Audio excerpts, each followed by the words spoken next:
Hello dear, कैसे आप सब। मैं रोहित धीमान, आप देख रहे हैं रोहित धीमान इसी चैनल। आज हम बात करने वाले हैं ब्रेजिंग। ब्रेजिंग क्या होता है, रेफ्रिजरेशन एंड एयर कंडीशनिंग की। एयर कंडीशनिंग में ब्रेजिंग की किस प्रकार जरूरत होती है, ब्रेजिंग करते समय क्या क्या जानकारी होनी चाहिए, ब्रेजिंग की रिक्वायरमेंट ही क्यों है आरएसी के अंदर, और ब्रेजिंग के डिफरेंस क्या क्या होते हैं, इन सब के बारे में आज बात करने वाले हैं। चलिए स्टार्ट करते हैं हमारी आज की वीडियो, जो कि हमारा टॉपिक है ब्रेजिंग। तो सबसे पहले हम बात करेंगे ब्रेजिंग को लेके ही, ब्रेजिंग होता क्या है। तो ब्रेजिंग सोल्डरिंग का जॉइंट अधिक लोड तथा तापमान को अधिक सहन नहीं कर सकता। मतलब अगर हम सोल्डरिंग करते हैं तो उसका जॉइंट बनाएंगे तो उसका लोड या टेम्परेचर को सहन नहीं कर सकता, जबकि अधिक मजबूत जोड़ की आवश्यकता हो तो ब्रेजिंग की प्रोसेस करते हैं, जो हाई टेम्परेचर पर पिघलता है, परंतु जोड़ जोड़ लगाने वाले भाग को मेल्टिंग पॉइंट से इसका मेल्टिंग पॉइंट कम होता है। ठीक है, मतलब ब्रेजिंग क्या कर रहा है, सोल्डरिंग का जॉइंट अधिक लोड तथा तापमान को नहीं सहन कर सकता है, जबकि अधिक मजबूत जोड़ की आवश्यकता हो तो ब्रेजिंग की प्रक्रिया करते हैं, जो उच्च ताप पर पिघलता है, परंतु जोड़ जाने वाले भाग की मेल्टिंग पॉइंट से इसका मेल्टिंग पॉइंट कम होता है। मतलब अगर किसी वस्तु को हम जोड़ रहे हैं, उसका जो मेल्टिंग पॉइंट होगा उससे इसका मेल्टिंग पॉइंट कम होता है। सेकंड इसका पॉइंट है प्रिंसिपल ऑफ ब्रेजिंग। ब्रेजिंग का सिद्धांत क्या है। इसका मूल सिद्धांत सोल्डरिंग के समान ही होता है। ब्रेजिंग की जाने वाली सरफेस साफ होनी चाहिए। वर्क पीस का जो गलनांक है, जो मेल्टिंग है, सप्लेटर के गलनांक से काफ़ी कम होना चाहिए। जोड़ी जाने वाली दोनों सतहों को ताप समान होना चाहिए, मतलब टेम्परेचर समान होना चाहिए। ब्रेजिंग को दो भागों में बांटा जाता है। कौन कौन से दो भाग हैं। सबसे पहले copper base alloy. Copper base alloy क्या होता है, ब्रेजिंग के लिए विभिन्न अलॉय का प्रयोग किया जाता है।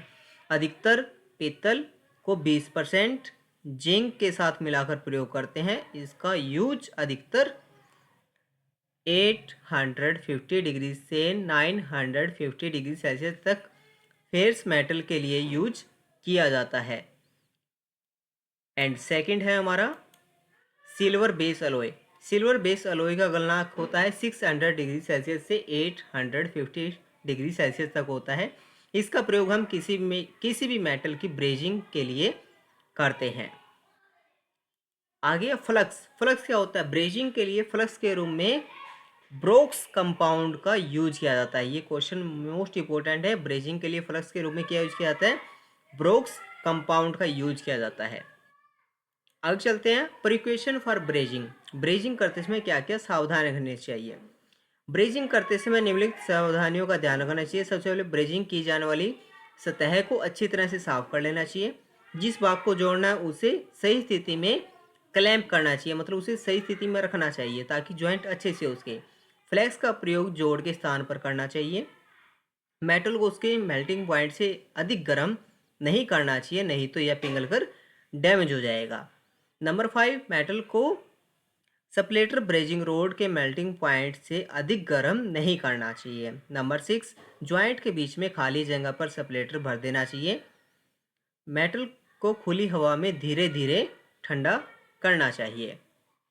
और आगे हम मेन बात करेंगे डिफरेंस की। वेल्डिंग, सोल्डरिंग और ब्रेजिंग तीनों में क्या अंतर है, क्योंकि बहुत से बच्चे इनके अंदर कंफ्यूज रहते हैं। इस कारण से मैं ये स्पेशल लेके आया हूँ। सबसे पहले वेल्डिंग, सोल्डरिंग एंड ब्रेजिंग। सबसे पहले हम बात करेंगे स्ट्रेंथ की।